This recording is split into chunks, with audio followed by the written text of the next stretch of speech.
तफसीर किबरिया का उन्वान बोलता है,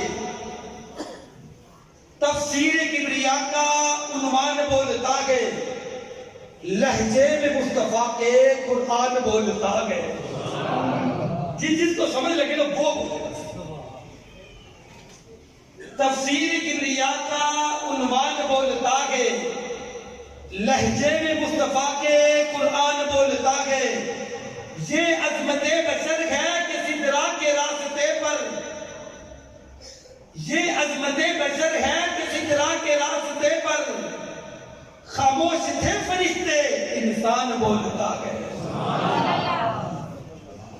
और दिल में हजारों जज्बे करवट बदल रहे हैं, और दिल में हजारों जज्बे करवट बदल रहे हैं।